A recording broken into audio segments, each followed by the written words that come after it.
tema de esta noche. Buenas noches, Como Lick, mucho ustedes, gusto.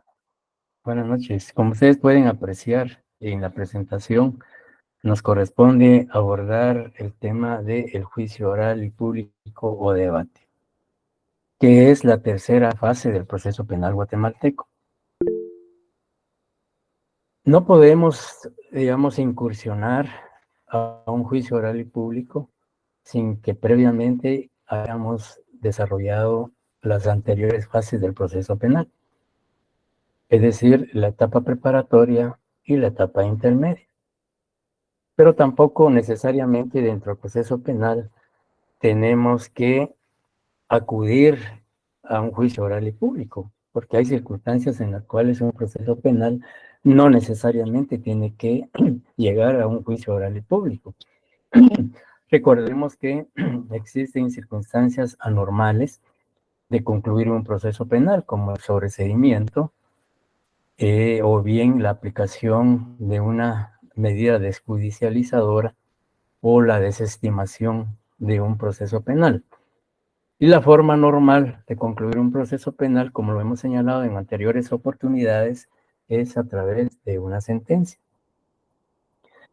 De manera que para arribar a lo que es el juicio oral y público, es imperativo que el Ministerio Público haya presentado acusación y que esa acusación haya sido admitida, haya sido declarada procedente por el juez contralor de la investigación. ¿Y por qué la declaró procedente o la admitió? Porque existían elementos suficientes o, como dice la ley, fundamento serio para discutir la participación y responsabilidad penal del acusado en un juicio oral y público. Si no hay acusación, si el juez contralor de la investigación no admitió la acusación ni decretó la apertura del juicio, pues no habría debate, no habría un juicio oral y público.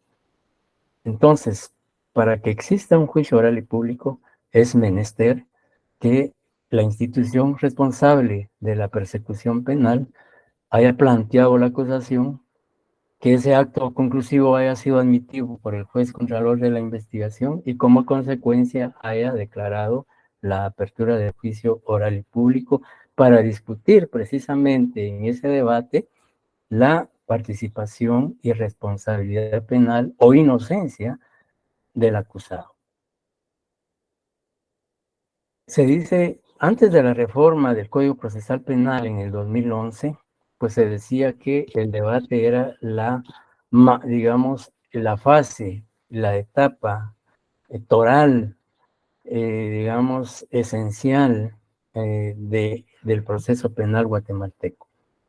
Sin embargo, pues a raíz de las reformas del artículo 109 y de otras normas del Código Procesal Penal acaecidas en el 2011, pues ya la mayor parte del proceso penal es oral y público.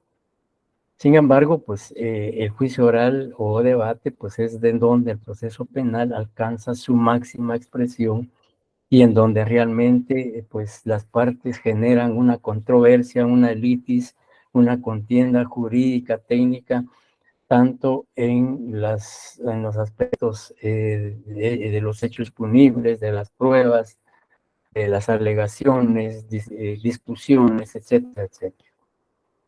Entonces, el juicio oral o comúnmente conocido como debate, pues es la tercera fase del proceso penal guatemalteco y juega un papel trascendente, un papel importante. Luis Ramírez, ¿por qué cree usted que el debate desempeña o desarrolla dentro del proceso penal o es importante el juicio oral y público? ¿Por qué? Buenas noches, Lick, nuevamente. Mucho Bueno, gusto. buenas noches, gracias igualmente. Pienso que es como la culminación del debido proceso, el proceso penal que se lleva a cabo. Pienso eso porque antes era escrito, ¿no? Y ahora es oral. Pienso que eso le ha venido a dar la importancia de vida. Ya, gracias, gracias. Mire, Daniela, ¿qué nos puede aportar ¿Por qué cree usted que el debate o el juicio oral en el proceso penal guatemalteco reviste mucha importancia?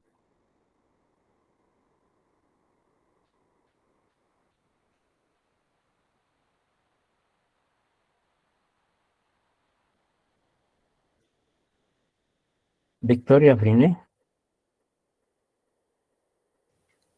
Buenas noches, licenciado.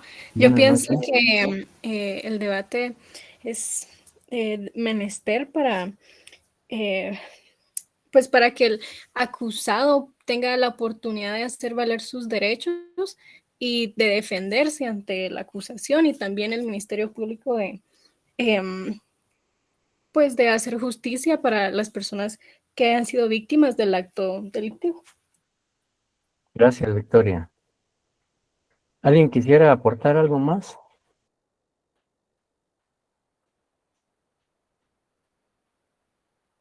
Bueno, hay muchas razones, muchos factores por las cuales un debate es importante como una fase del proceso penal.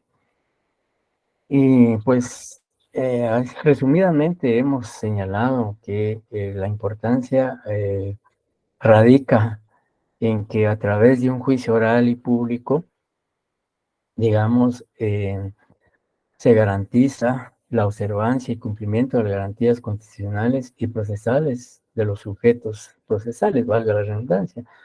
Aunque hoy en día, pues ya no solo en el debate o en el juicio oral se debe cumplir, se debe respetar, se debe de observar el derecho, los derechos individuales que la Constitución regula o las garantías procesales establecidas en el Código Procesal Penal. Hoy día es en todo el proceso penal. Desde que existe una imputación contra el imputado procesado, pues esas garantías y esos derechos deben ser observados por las autoridades, ¿ya? De manera que ese cumplimiento, esa obligatoriedad de observar derechos fundamentales de los sujetos procesales se da desde el inicio del proceso penal. Sin embargo, en el debate es en donde algunos sostienen de que alcanzan su máxima manifestación o expresión. Y también se dice que el debate, el juicio oral y público reviste trascendencia porque es donde se decide, donde se dilucida, donde se resuelve en primera instancia la situación jurídica del procesado. Es en donde el juez va a emitir una sentencia luego de concluido el debate, de haberse recibido las pruebas y de haberse valorado, pues el juez de sentencia o tribunal de sentencia tendrá que emitir un fallo judicial que puede ser condenatoria o puede ser absolutoria, pero se decide en primera instancia la situación jurídica del imputado. ¿Y por qué en primera instancia? Porque el proceso penal, no obstante haberse dictado sentencia en cualquiera de sus manifestaciones, el proceso continúa, porque lo más probable es que si la sentencia es condenatoria, el abogado defensor o el acusado impugnarán esa sentencia, es decir, presentarán el recurso pertinente para que esa sentencia pueda ser revisada por un tribunal superior. O si es una sentencia absolutoria, obviamente el Ministerio Público planteará el recurso correspondiente también para que ese fallo judicial pueda ser revisado por una sala de apelaciones penal, la que es competente para conocer el recurso que el Ministerio Público o el abogado defensor, según el caso, plantee. Y que son recursos que vamos a ver la próxima semana cuando veamos los medios de impugnación. De manera que entonces, en primera instancia, se resuelve, se decide la situación jurídica del imputado. Y pues esa sentencia aún no está firme porque puede ser susceptible de impugnación. Si no es impugnada, pues entonces la sentencia cobra firmeza, pasa a ser cosa juzgada y se puede ejecutar inmediatamente. Pero en tanto no esté firme, porque está pendiente de ser conocida por otro tribunal en virtud de haberse planteado un recurso contra ese fallo judicial obviamente entonces no está firme ni pasa a ser cosa juzgada aún. En otras legislaciones, el debate o el juicio oral se conocen simplemente por juicio o debate o plenario. Sin embargo, nuestro Código Procesal Penal pues lo denomina como juicio. Obviamente, cuando veamos los principios que informan el debate, pues vamos a ver que ese debate es público, es oral, etcétera, etcétera. Ahí, pues, y también la importancia de que un debate sea público es porque le permite a la sociedad, le permite a la ciudadanía fiscalizar, digamos, cómo se administra la justicia penal en Guatemala. También le da la oportunidad a la sociedad de establecer cómo se desempeña un juez de sentencia, cómo se desempeña un fiscal, cómo se desempeña un abogado defensor, cómo se desempeña un abogado del querellante adhesivo, los abogados de las partes civiles y por supuesto también cómo, digamos, declara un testigo, cómo declara un perito, cómo se incorporan los documentos, cómo el juez hace su análisis al momento de dictar la sentencia, etcétera, etcétera. Entonces, permite que la sociedad pueda intervenir o participar en una forma indirecta en la solución de un conflicto penal y cómo se resuelve la situación jurídica del imputado o en este caso ya acusado. Entonces, ahí pues la importancia de la publicidad, de la oralidad de un juicio o de un proceso penal. El Código Procesal Penal, como en la mayoría de códigos, prácticamente no definen lo que son, digamos, las instituciones jurídico-procesales o los temas, digamos, que establece o regula el código. Generalmente, pues solo hablan del procedimiento, de sus incidencias, pero en muy raras ocasiones un código define a las instituciones, aunque sí hay, por ejemplo, el Código Civil. Si pensamos en el Código Civil, define lo que es el matrimonio, define lo que es el parentesco, lo que es el domicilio, etcétera, que sí a veces da definiciones y raras veces, pero generalmente los códigos no definen, sino únicamente establecen procedimientos, requisitos, formalidades, etcétera, etcétera. Sin embargo, es importante que desde el punto de vista doctrinario tengamos elementos que nos permitan definir lo que es, en este caso, un juicio oral y público. Y en la primera definición que exponemos en la presentación, se indica que es la fase decisiva del proceso penal. ¿Y por qué es fase decisiva? Porque se dirime, se dilucida, se resuelve la situación jurídica del imputado a través de la emisión de una sentencia que, como ya indiqué, puede ser absolutoria. Y también es una fase que prosigue a una vez agotado el procedimiento preparatorio, una vez agotado el procedimiento intermedio. Y por supuesto, siempre y cuando pues existan, como dice la ley, fundamentos serios para llegar a un juicio oral y público. Y en el juicio oral y público en donde se va a practicar, a reproducir los medios de prueba en forma directa. Y también se formulan los argumentos, las alegaciones de las partes. Y esas pruebas que se presenten ahí, pues van a ser fiscalizadas, van a ser cuestionadas por las partes y en su momento valoradas por el tribunal de sentencia. Y en base a esa valoración tendrán que emitir el fallo judicial o la sentencia, en cualquiera de los dos sentidos a que ya hice referencia. Y también se dice que el debate es el tratamiento contradictorio, oral y público del proceso penal. ¿Y por qué es el tratamiento contradictorio? Porque es en esta fase, aunque en las anteriores también.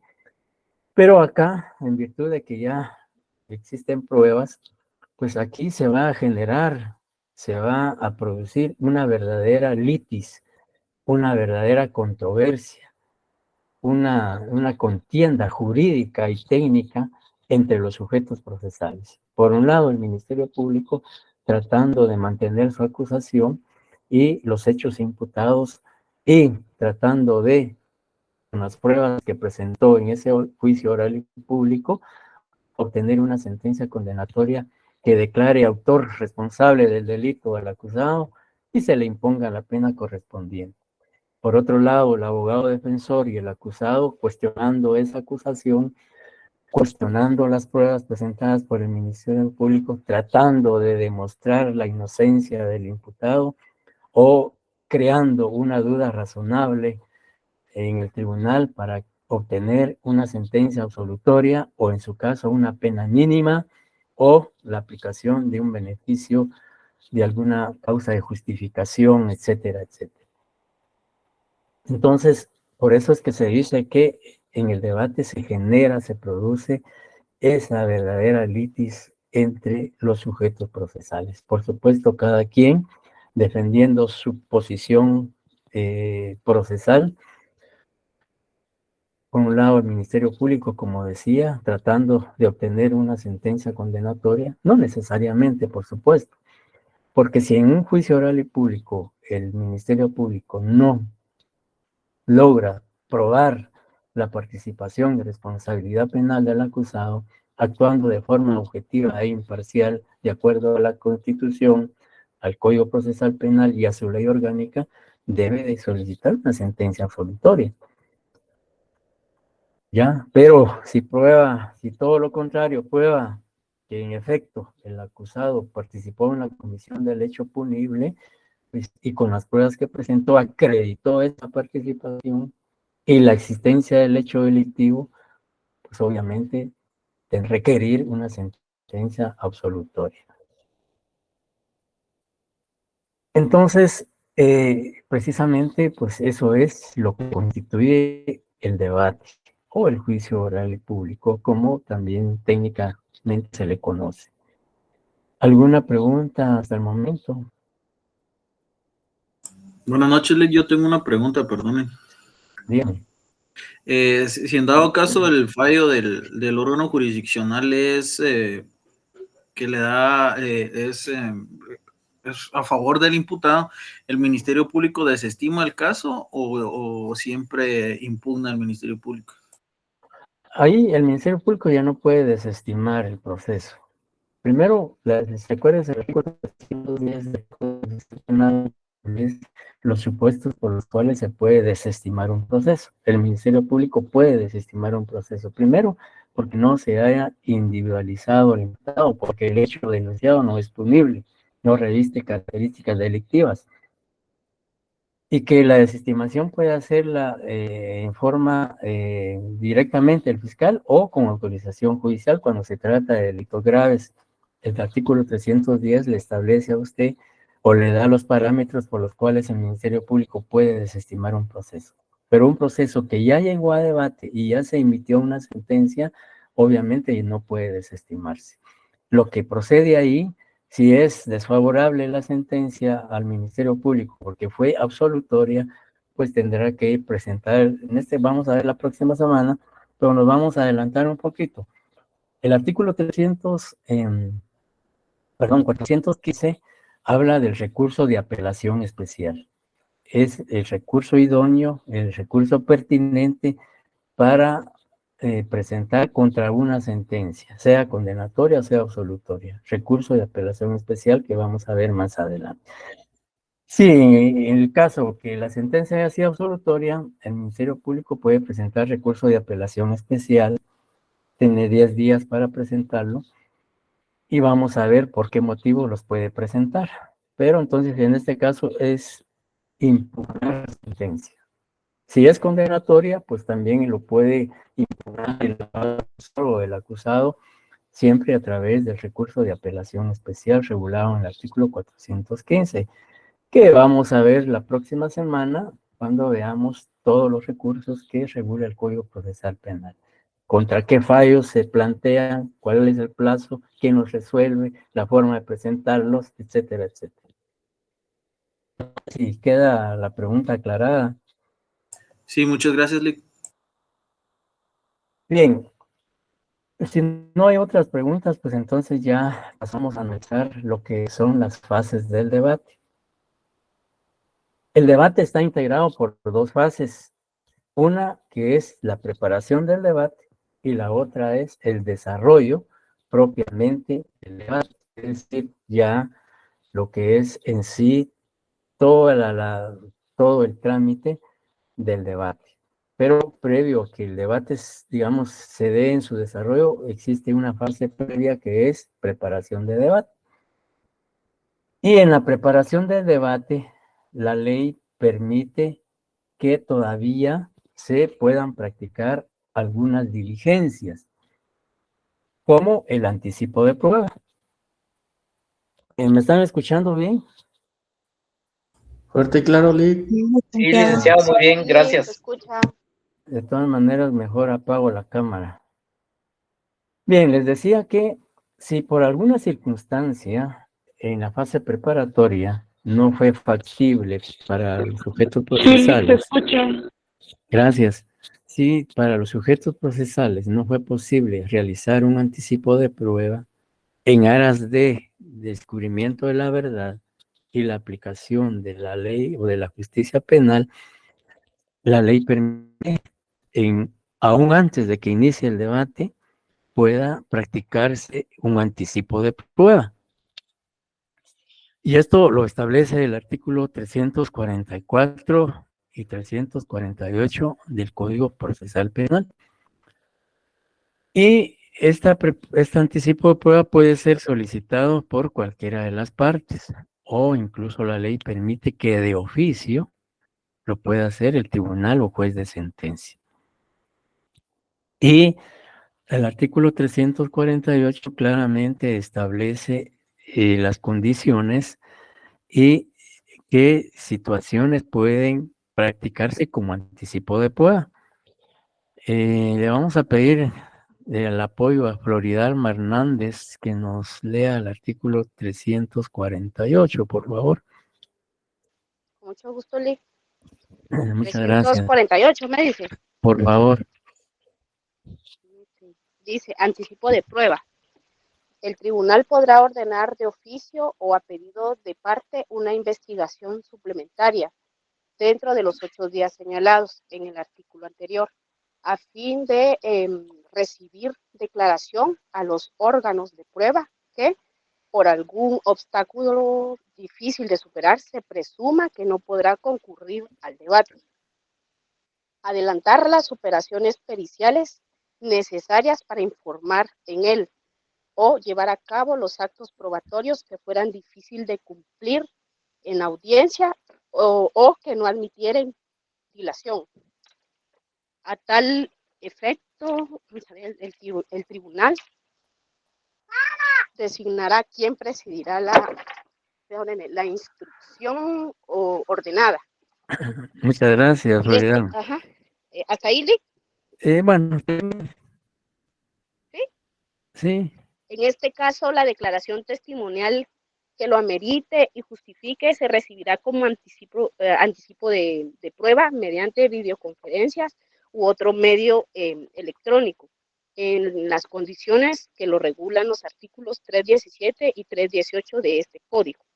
En este último caso, se observará lo regulado en los artículos 218 bis y 218 ter del presente código, adicionado al párrafo siguiente por el artículo 22 del decreto del Congreso número 17-2009 del 15 del 5 del 2009. Muchas gracias, Floridalma.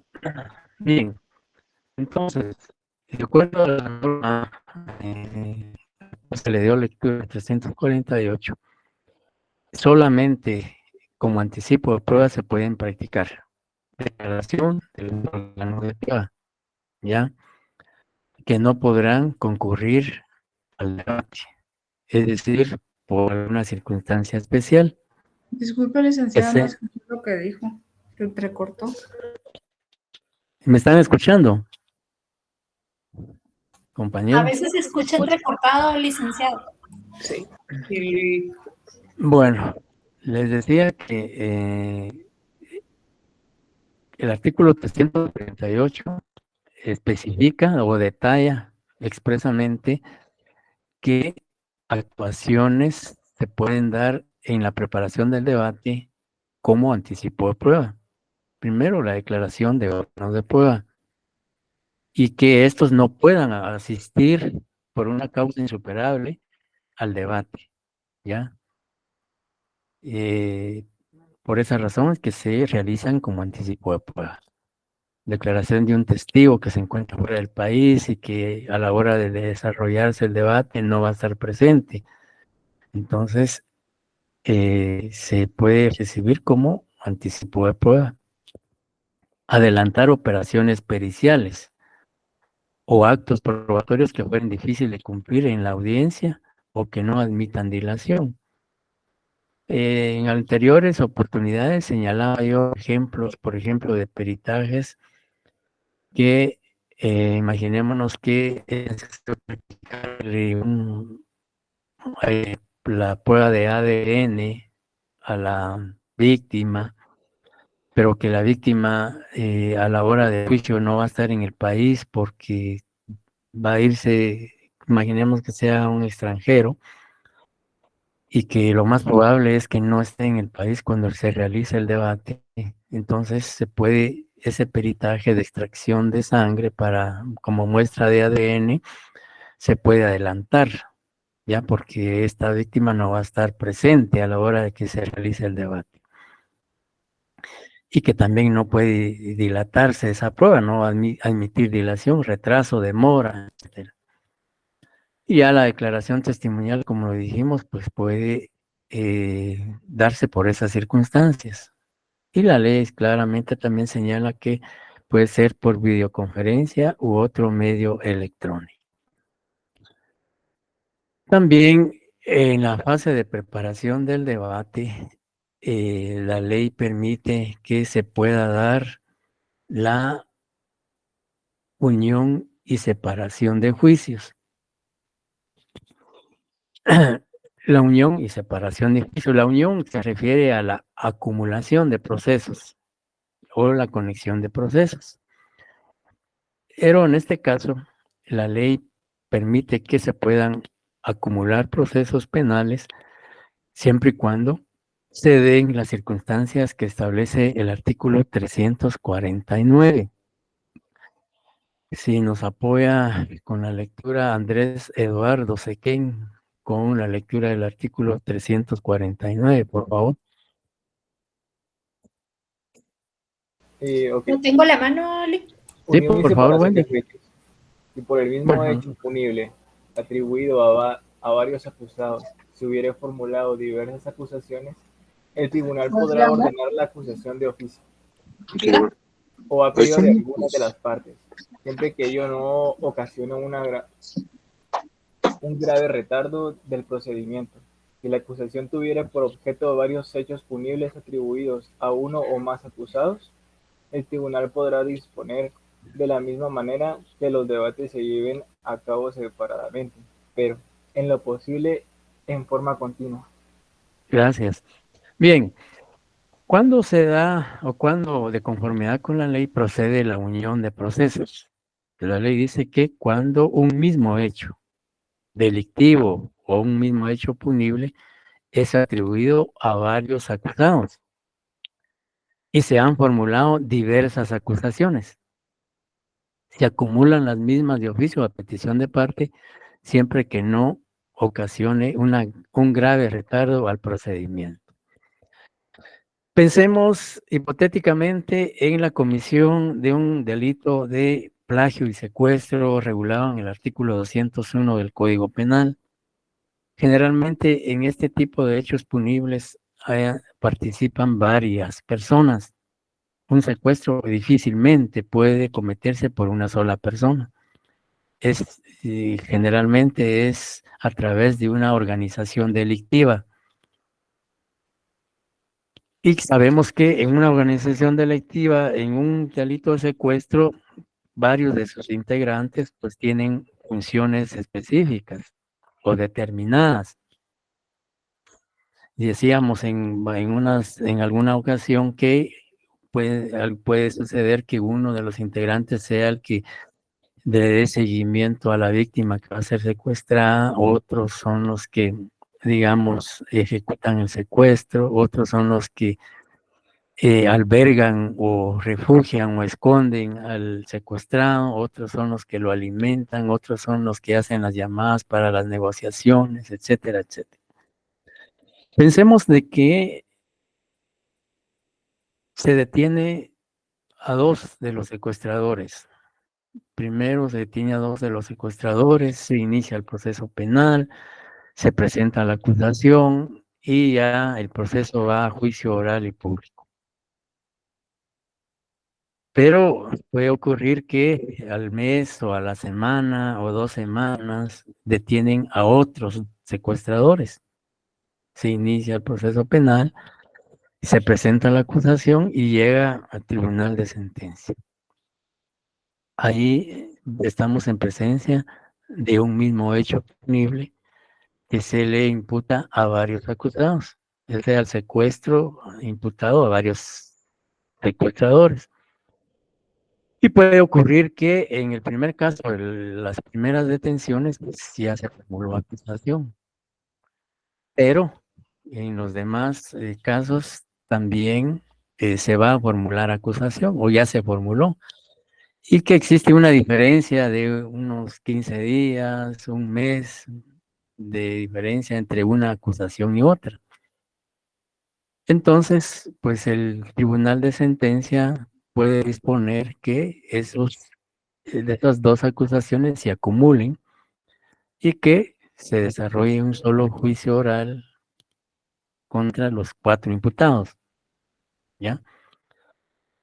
Pero la ley dice que si hay perjuicio o se ocasiona, digamos, un grave retardo en el proceso, imaginémonos que la primera acusación ya el debate se va a realizar ahorita en noviembre y la otra acusación se va a realizar, el otro debate se va a realizar hasta julio del 2024, pues obviamente ahí no procedería la acusación porque ahí se habría un grave retraso en los derechos e intereses de los primeros acusados. Entonces ahí pues no sería viable jurídica y procesalmente realizar una acumulación de acusaciones o de procesos.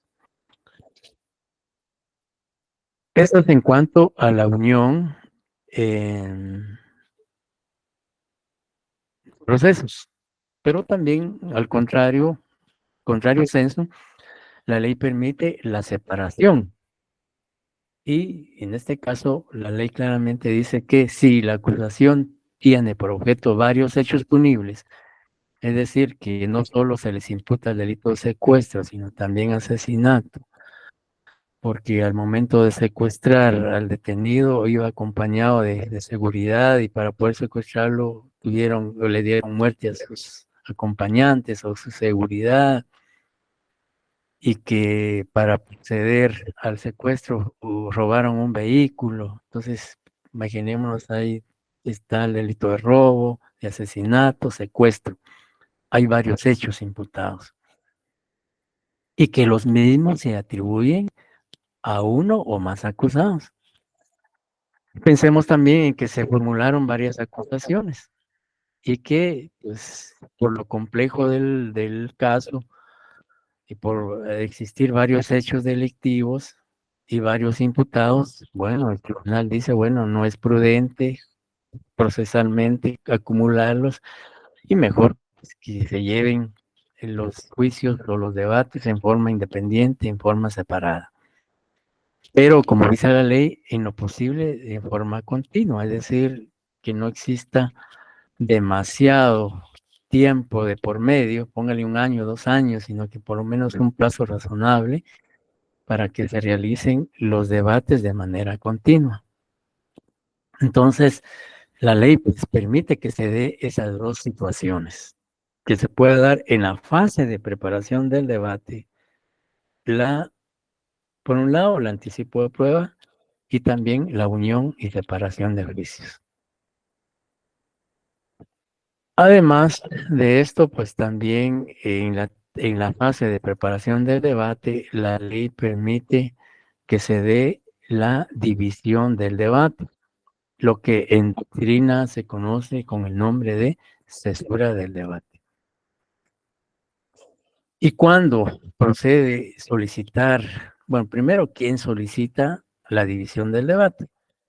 De conformidad con la ley, en el artículo 353 se señala que el debate, la división del debate puede requerirla el Ministerio Público, la defensa o el acusado, pero siempre y cuando el delito se agrave, dice, por la gravedad del delito, que puede ser un femicidio, puede ser un asesinato, un parricidio, un secuestro, una desaparición forzosa, una ejecución extrajudicial, etcétera.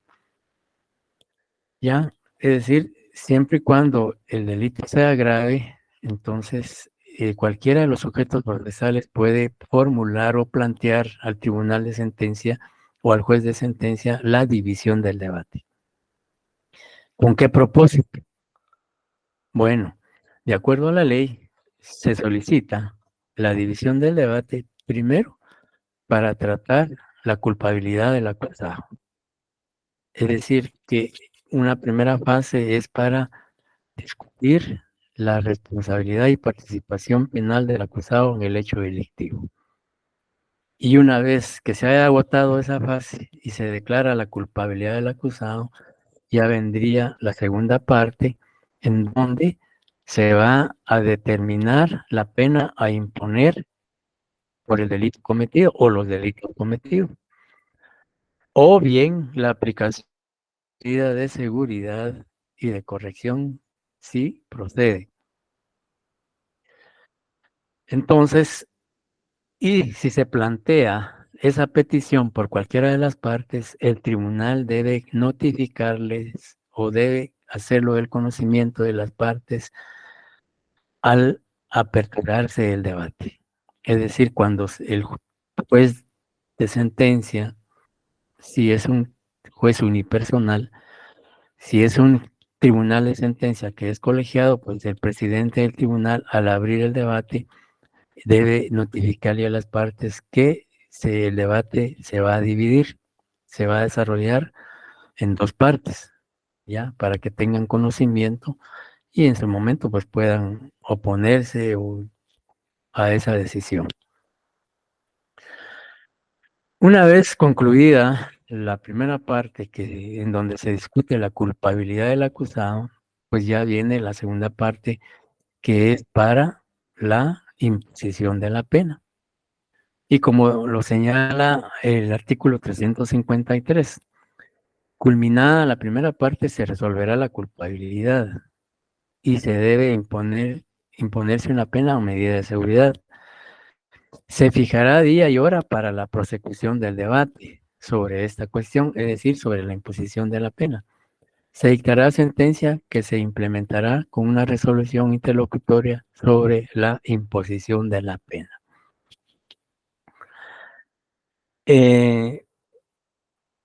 Don Elmer, si nos puede apoyar con la lectura del artículo 353, por favor. Buenas noches, licenciado, con mucho gusto. Artículo 353, división del debate único. Por la gravedad del delito a solicitud del Ministerio Público del defensor, el tribunal dividirá el debate único tratando primero la cuestión acerca de la culpabilidad del acusado y posteriormente lo relativo a la determinación de la pena o medida de seguridad y corrección que corresponda. El anuncio de la división se hará más tardar en la apertura del debate. En este caso, al culminar la primera parte del debate, el tribunal resolverá la cuestión de culpabilidad y, si la decisión habilita la imposición de una pena o medida de seguridad y corrección, fijará día y hora para la persecución del debate sobre esta cuestión. Para la decisión de la primera parte del debate se emitirá la sentencia correspondiente que se implementará con una resolución interlocutoria sobre la imposición de la pena en su caso. El debate sobre la pena comenzará el día hábil siguiente con la recepción de la prueba que se hubiere ofrecido para individualizarla prosiguiendo de allí en adelante según las normas comunes. El plazo para recurrir la sentencia condenatoria comenzará a partir del momento en que se fije la pena. Cuando se ejerza la acción civil, el tribunal la resolverá en la misma audiencia señalada para la fijación de la pena. Muchas gracias, Elmer.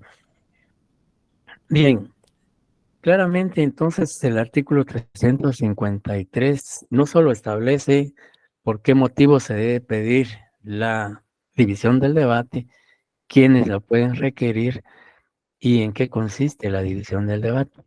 La primera fase, como ya mencioné, para determinar, establecer, probar la culpabilidad del acusado. Y la segunda parte, ya para la fijación de las penas o la pena por el hecho o los hechos imputados al acusado. Y se dicta la sentencia correspondiente y la ley dice que se debe implementar con una resolución interlocutoria. Alia Magalí Pérez Zelaya, ¿qué será una resolución interlocutoria? Buenas noches, licenciado. Buenas noches. Hoy se me agarró en curva, perdone. No se preocupen. Elmer. Sí, licenciado, según tengo entendido, es la acción que se realiza entre el honorable juzgador y las partes, en este caso la defensa y el fiscal del Ministerio Público. Es oral. Aileen Yamilet. Según sé, es un auto que se da antes de la sentencia definitoria o la final, por decirlo así. En efecto, Aileen Yamilet tiene la respuesta correcta. Una resolución interlocutoria es un auto motivado, es un auto debidamente fundamentado, ¿ya? La ley dice que se dictará la sentencia, que se implementará con una resolución interlocutoria sobre la imposición de la pena. Es decir, que en este auto, debidamente fundamentado, razonado y motivado, el tribunal de sentencia va a plasmar la pena que se le impone al acusado. ¿Ya? Es decir, en ese auto se va a plasmar todo lo relacionado a la imposición de la pena. Por eso complementa la sentencia. Entonces, por resolución interlocutoria debemos entender que se trata de un auto. Recuerden ustedes que la ley del buen judicial en el artículo 141, 42 y 43 establece las tres clases de resoluciones. Los decretos, que son resoluciones de puro trámite que no resuelven el fondo del asunto. Los autos, que sí resuelven el fondo del asunto y que son motivados, son fundamentados, de acuerdo al artículo 11 bis. Y las sentencias. Entonces, aquí por un lado se emite la sentencia y paralelamente se dicta un auto debidamente motivado relativo a la imposición de la pena.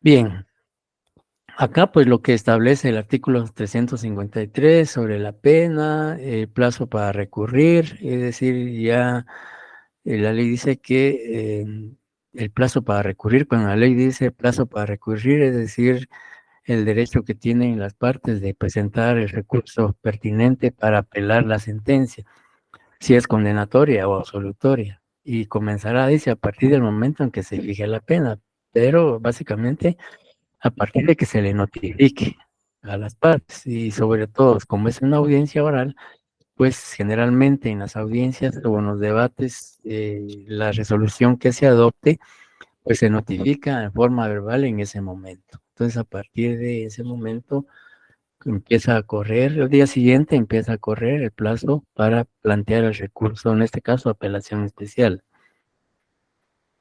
Y también se dice que si la víctima promovió la reparación digna, pretendiendo el pago de responsabilidades civiles como consecuencia de los daños y perjuicios causados por el delito, pues esa se debe resolver también en la audiencia en donde se fija la pena. Bien, digamos, antes de las reformas del año 2009 y del 2011 del Código Procesal Penal, se sostenía de que los principios fundamentales del debate eran la oralidad, publicidad, inmediación, celeridad, concentración, etc. Sin embargo, a raíz de esas reformas de 2009 y especialmente de 2011, ya estos principios ya no son propios del debate, sino son de todo el proceso penal. Recordemos que ahora, de acuerdo al artículo 109 del Código Procesal Penal, todas las peticiones o requerimientos que las partes deben formular al juez deben ser en forma verbal y generalmente las mismas se discuten en audiencias, que son orales y públicas, que son audiencias unilaterales o bilaterales, según el caso. Y de manera que estos principios pues ya no solo son propios del debate, sino prácticamente también se dan en la etapa preparatoria, en la etapa intermedia. Pero antes de la reforma, por eso es que el código pues los titula a partir del artículo 354 como principios fundamentales del debate. Y estos principios, como lo indicamos en la presentación, son aquellos que informan y rigen el desarrollo del debate oral y público. Es decir, son principios que deben cumplirse, que deben observarse durante el desarrollo del debate. El artículo se habla en primer término del principio de oralidad. Y todos estos principios están regulados a partir del artículo 354 al 366 del Código Procesal Penal. El principio de oralidad lo ubicamos en el artículo 362. Y este principio consiste en que la intervención de las partes se realiza en forma verbal. Es decir, desde el inicio del debate, la intervención de todos los sujetos procesales es en forma verbal, en forma oral. Y dice los actos, las pruebas y las alegaciones y de sus pretensiones, todo tiene que ser en forma oral. Y el artículo 362, si Wendy y Johanna nos apoya con la lectura del artículo 362.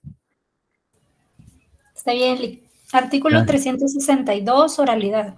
El debate será oral. En esa forma se producirán las declaraciones del acusado, de los órganos de prueba y las intervenciones de todas las personas que participan en él.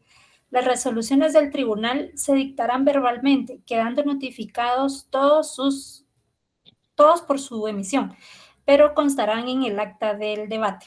Asimismo, también podrá proceder de acuerdo al párrafo tercero del artículo 142 de este código, en lo que fuere aplicable.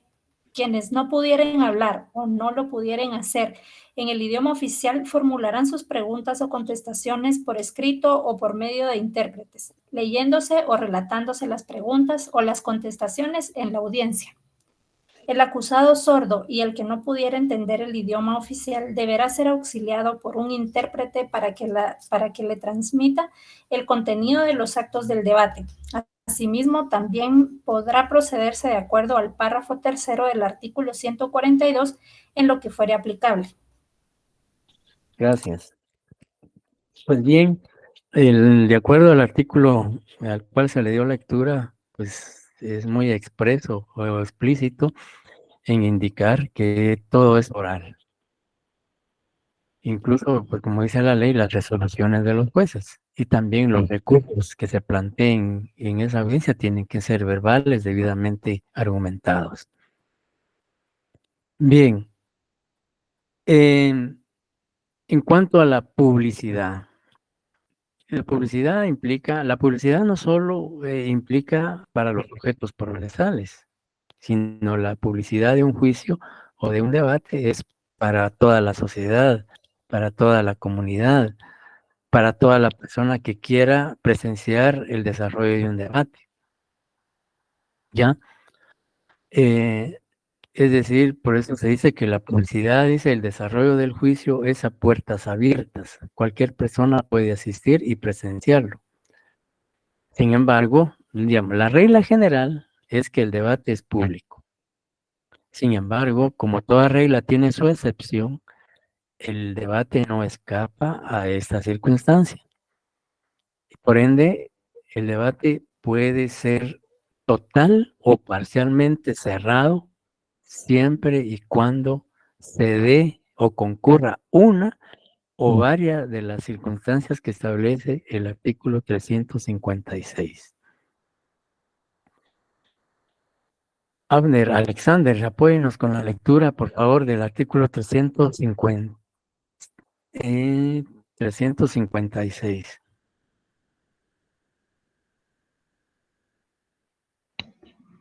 Yo lo tengo a la mano, licenciado. Por favor. Artículo 356, publicidad. El debate será público, pero en el tribunal podrá resolver, aún de oficio, que se efectúe total o parcialmente a puertas cerradas cuando 1. Afecte directamente el pudor, la vida o la integridad física de alguna de las partes o de persona citada para participar en él. 2. Afecte gravemente el orden público o la seguridad del Estado. 3. Peligre un secreto oficial, particular, comercial o industrial cuya revelación indebida sea punible. 4. Esté previsto específicamente. 5. Se examine a un menor si el tribunal considera inconveniente la publicidad porque lo expone a un peligro. La resolución será fundada y se hará constar en el acta del debate. El tribunal podrá imponer a los que intervienen en el acto el deber de guardar reserva sobre los hechos que presenciaren o conocieren, decisión que constará en el acto del debate. Desapercibida la causa de la clausura, se hará ingresar nuevamente al público. Desaparecida. Desaparecida la causa, es cierto, desaparecida la causa de la clausura, se hará ingresar nuevamente al público. Muchas gracias, Carla. Bueno, licenciada. Bien, les decía que la regla general es que el debate es público, es decir, lo que permite que la sociedad fiscalice cómo se desarrolla un juicio oral, cómo actúa un abogado defensor, cómo actúa un fiscal, cómo actúa un juez, cómo declara un testigo, cómo ratifica un perito su dictamen, cómo se da lectura a los documentos, etcétera, etcétera. Entonces, a eso se debe la publicidad. Sin embargo, la ley establece que en circunstancias muy excepcionales, el debate puede ser cerrado, es decir, sin acceso al público, más que a los sujetos procesales, total o parcialmente. El primer numeral indica que se afecte directamente el pudor, la vida o integridad física de alguna de las partes o de personas citadas para participar en él. Imaginémonos que se está discutiendo un delito de violación y obviamente si el debate es público, pues la reputación, la dignidad, el decoro de la víctima, pues va a tener una afectación porque pues, todo el mundo va a saber que la víctima fue, ahí sí que valga la redundancia, afectada por un delito contra la seguridad sexual y la libertad sexual. Y pues el prestigio de esa persona pues se pone en riesgo y también pues eso puede generar algún rechazo o algún etiquetamiento de la víctima, etcétera. O también incluso la vida o su integridad física, ya que por venganza, represalias, si son condenados o es condenado el acusado, pues puede adoptar algunas acciones o conductas en contra de la víctima. O también existe la amenaza inminente de riesgo de muerte de un testigo que declara en contra del acusado.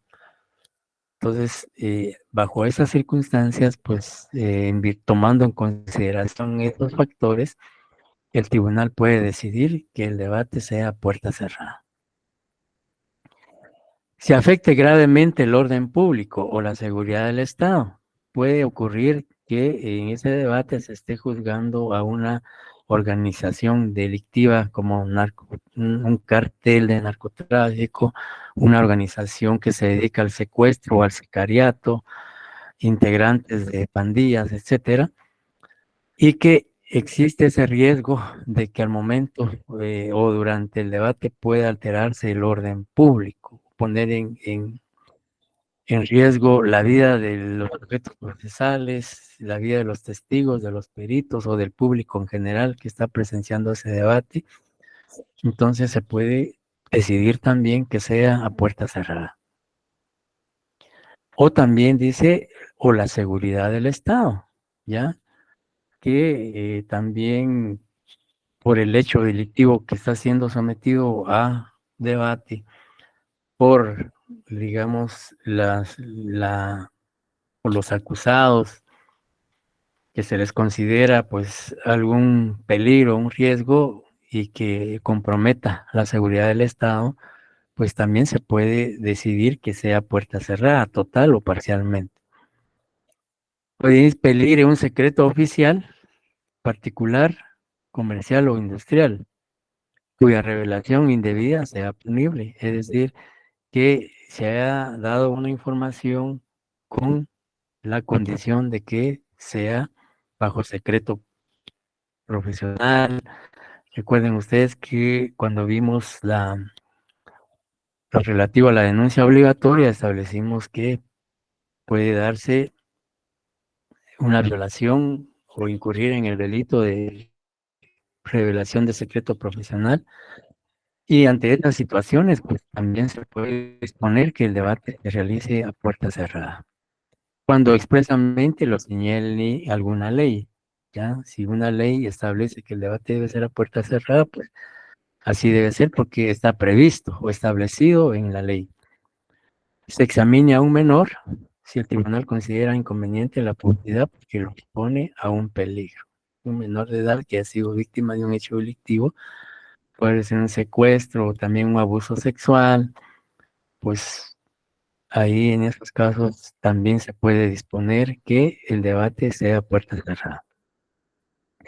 Y como dice la ley, la resolución tiene que estar debidamente fundamentada, argumentar por qué es que el debate se va a desarrollar a puerta cerrada, total o parcialmente. El último párrafo del artículo 356 se refiere al cuando el debate se da a puerta cerrada en forma parcial, porque dice, desaparecida la causa de la clausura, se hará ingresar nuevamente al público.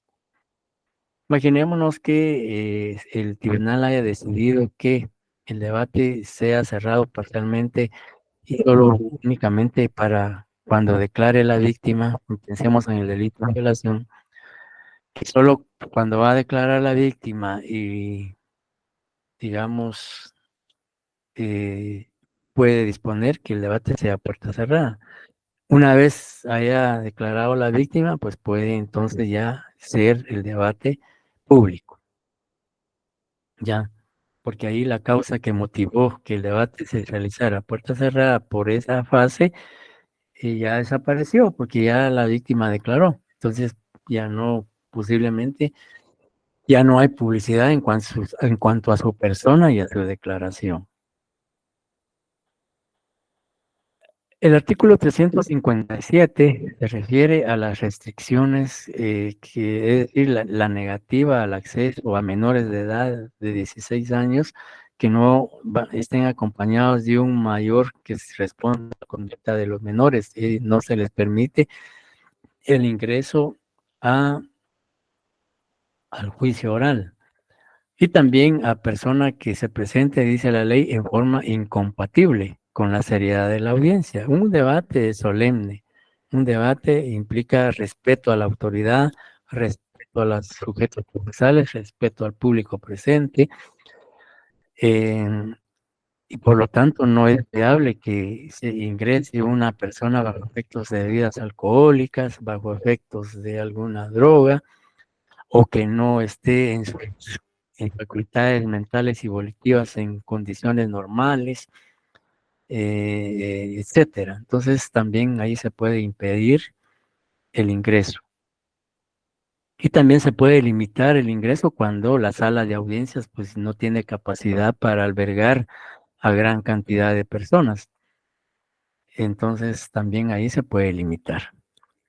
El artículo 358 establece que el Tribunal de Sentencia tiene el poder de disciplina, de mantener el orden, el decoro durante el desarrollo del debate, que si en caso existiese alguna comisión de un delito que es flagrante, pues ordenar la detención de la persona. Y si es una falta, pues también tomar las medidas disciplinarias que corresponden o la expulsión de quien esté alterando el orden en esa audiencia. Y también el artículo 359 impone la obligación, algunas obligaciones a los asistentes a un debate. En cuanto al principio de inmediación. El principio de inmediación lo que implica es que la presencia del juez, la presencia permanente del juez durante el desarrollo de esa audiencia o del debate, o las diferentes audiencias por las cuales se desarrolla un debate. Y el principio de inmediación implica la existencia de una relación directa y personal entre el juez o tribunal, las partes y las pruebas que se presenten en ese proceso. Es decir, el juez está presente, es quien fiscaliza, además de las partes, también fiscaliza la diligencia de las pruebas, está frente a frente con los sujetos procesales, etcétera, etcétera. La celeridad. La celeridad, pues, se refiere a que las audiencias de debate, las diligencias, las resoluciones que se adopten, todas las incidencias que se gesten en el desarrollo del debate deben ser lo más rápido, lo más breve posible, a efecto de que no exista mucha demora o retraso en la práctica de las diligencias o las resoluciones que debe emitir el juez o tribunal de sentencia en esa audiencia de debate. La concentración, en este caso, pues se refiere a que la mayor cantidad de actos en una sola audiencia. Muchas veces, cuando se trata de casos que no son tan complejos y de que solo exista un acusado, solo un hecho delictivo y que existan pocas pruebas, es factible que un debate termine a las 6 o 5 de la tarde. Pero hay debates que no pueden concluirse en una sola audiencia, sino que imaginémonos en aquellos casos complejos en donde existen 5, 8, 10 acusados y a cada acusado se le imputan 2 o 3 delitos y que cada acusado presente cantidad de pruebas, obviamente una sola audiencia no es posible concluir el debate.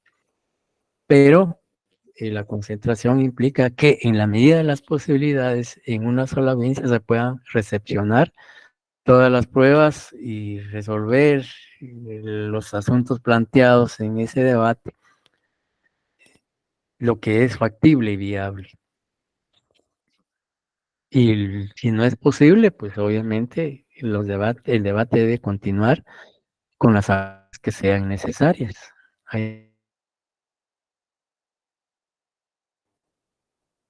Y que ya se iniciaron y aún no han concluido, pero es por lo complejo del caso. La contradicción. El principio de contradicción implica que existe en el juicio una verdadera litis, una verdadera contienda, y que es el una inicio. verdadera controversia entre los sujetos procesales, es decir, un litigio jurídico y técnico, tanto en cuanto a los hechos imputados, a las pruebas, a los fundamentos legales, etcétera, etcétera. Entonces se da una contradicción, por un lado, entre el Ministerio Público, quien sostiene su acusación y quien pretende probar a través de los medios de prueba o de probanza correspondientes la responsabilidad y participación penal del acusado, y por ende persiguiendo una sentencia condenatoria. Por un lado, la defensa y el acusado, pues cuestionando la acusación, cuestionando las pruebas presentadas, tratando de generar una duda razonable en el tribunal con la finalidad de obtener una sentencia absolutoria o bien una sentencia mínima o una pena mínima o la aplicación de una causa de justificación o obtener una causa de inculpabilidad, etcétera, etcétera.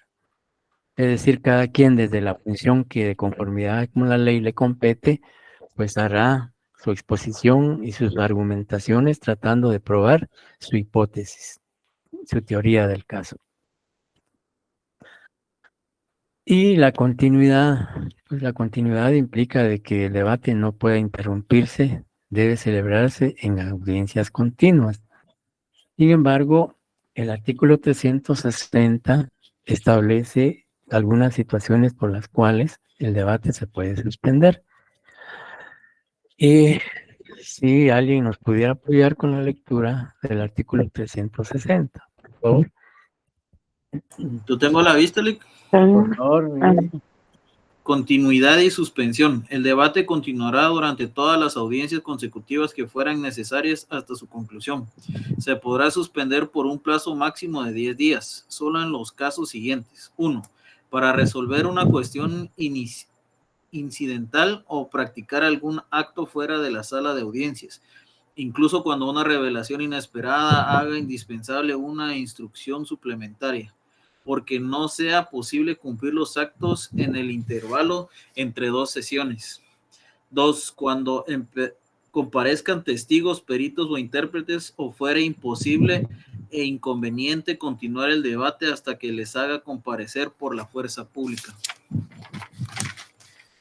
3. Cuando algún juez, el acusado, su defensor o el representante del Ministerio Público se enfermare a tal extremo que no pudiere continuar interviniendo en el debate, a menos que los dos últimos puedan ser reemplazados inmediatamente. 4.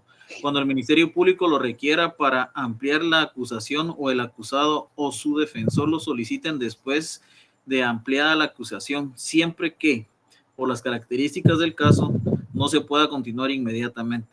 Excepcionalmente, el tribunal podrá disponer la suspensión del debate por resolución fundada cuando alguna catástrofe o algún hecho extraordinario similar torne imposible su continuación. El tribunal decidirá la suspensión y anunciará el día y hora en que continuará la audiencia. Ello valdrá como citación para los que deban intervenir antes de comenzar la nueva audiencia. El presidente del tribunal resumirá brevemente los actos cumplidos con anterioridad. El presidente ordenará los aplazamientos diarios, indicando la hora en que se continuará el debate. Uh-huh.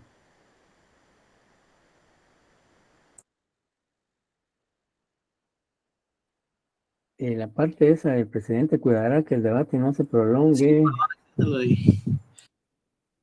más allá de la jornada de trabajo. El presidente cuidará el debate no se prolongue más allá de la jornada de trabajo. Ordenará los aplazamientos diarios, indicando el día y la hora en el cual continuará el mismo, salvo las excepciones objetivamente calificadas por el tribunal. Muchas gracias. La regla también acá, la regla general es que el debate debe ser continuo y con, digamos, que deben realizarse todas las audiencias necesarias hasta concluirlo. Sin embargo, también la ley aquí hace una excepción. Y solo en esas condiciones que establece el artículo 360 es que se puede suspender un debate. Pero, como dice la ley, debe el tribunal razonar y fundamentar por qué es que se va a suspender el debate. Si concurre una o varias de las circunstancias que establece el artículo 360. Y algo importante es que el debate solo se puede suspender por un máximo de 10 días. No puede excederse de ese plazo. ¿Qué ocurre si se excede de 10 días? Pues la respuesta la encontramos en el artículo 361. Si nos puede apoyar alguien con la lectura, Luz Jiménez, por favor.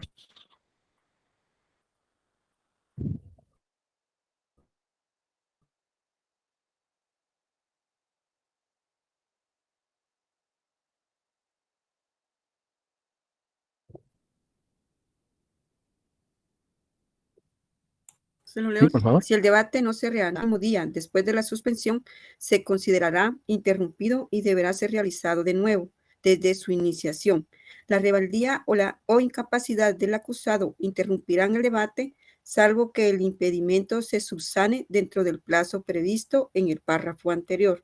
No se entenderá afectada la continuidad del debate cuando se hubiese suspendido o interrumpido por el planteamiento de acciones de amparo o de acciones, excepciones o incidentes relativos a la inconstitucionalidad de una ley. El tribunal de sentencia deberá resolver el asunto principal dentro de los 5 días siguientes de quedar firme la cuestión planteada o de recibida la ejecutoria correspondiente. En su caso, adicionado al último párrafo por el artículo 43 del decreto número 79-97 del Congreso de la República. Gracias. Bien, decía que si la suspensión excede 10 días, prácticamente la consecuencia jurídica es que ese debate se tiene que repetir, es decir, desde el inicio. Lo que implicaría pues, un menoscabo en los derechos de las partes. Imaginemos que ya el debate esté en sus últimas incidencias, ya para dictarse sentencia, y por el advenimiento de cualquiera de las circunstancias que establece el artículo 360 se suspende, y por una negligencia, descuido del tribunal, no se percata de que el debate rebasó los 10 días, pues tendrá que iniciarse de nuevo el debate.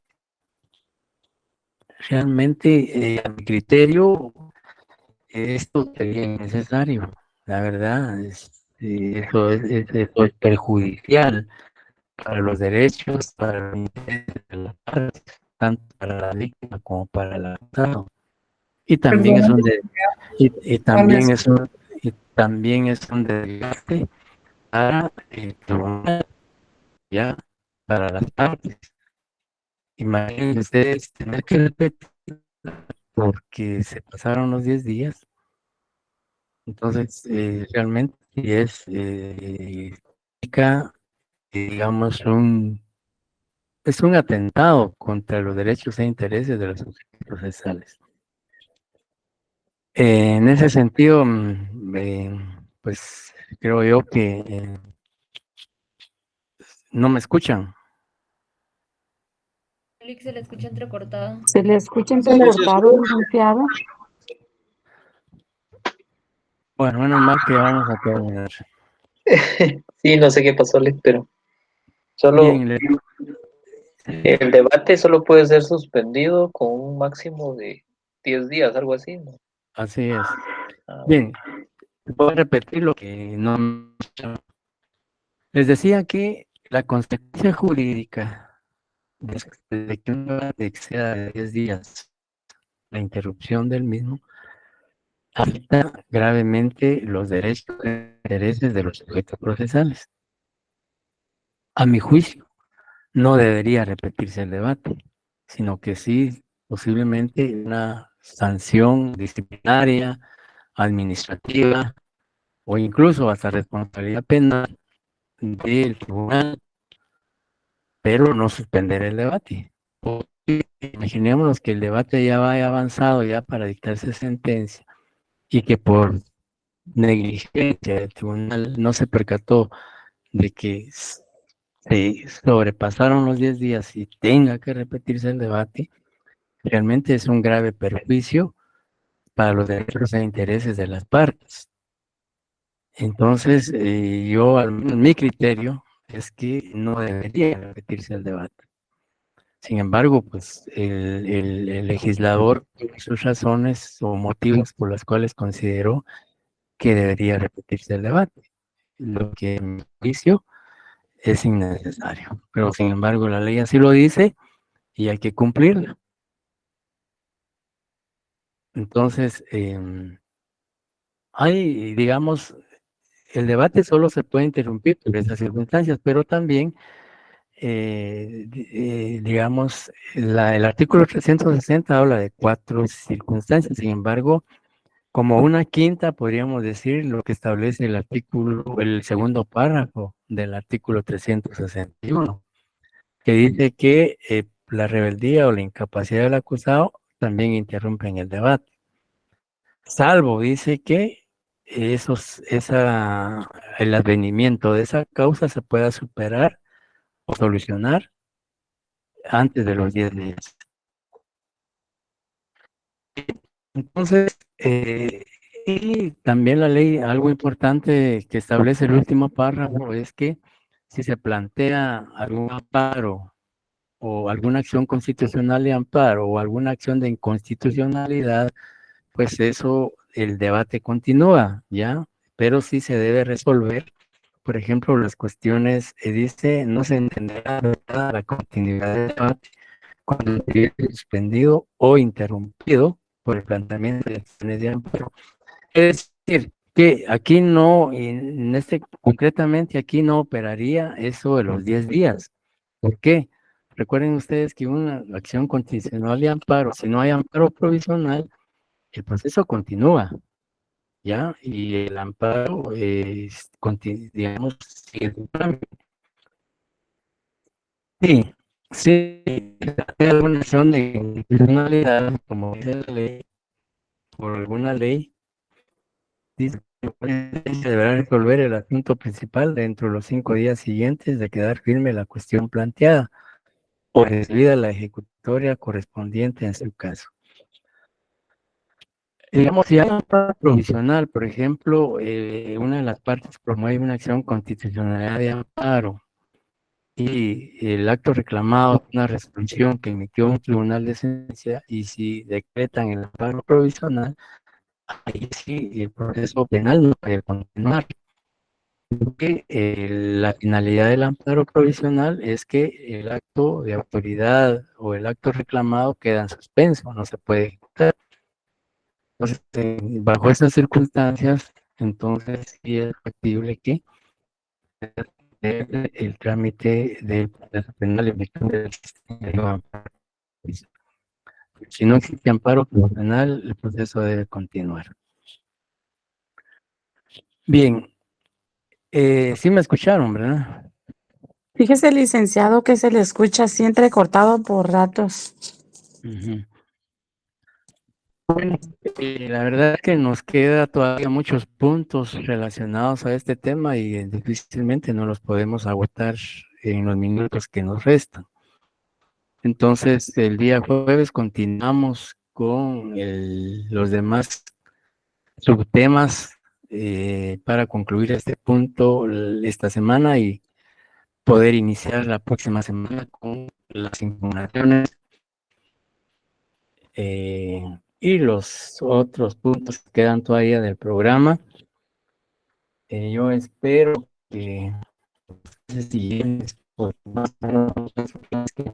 podamos concluir los puntos del programa. Así es que una feliz noche, un buen descanso y primero Dios nos saludamos el día jueves, si es que no hay ningún comentario, pregunta o duda. No, Lick, feliz noche. Gracias, licenciado. Muchas gracias. Buen descanso, buenas noches. Feliz noche, Lick. Feliz noche, Lick.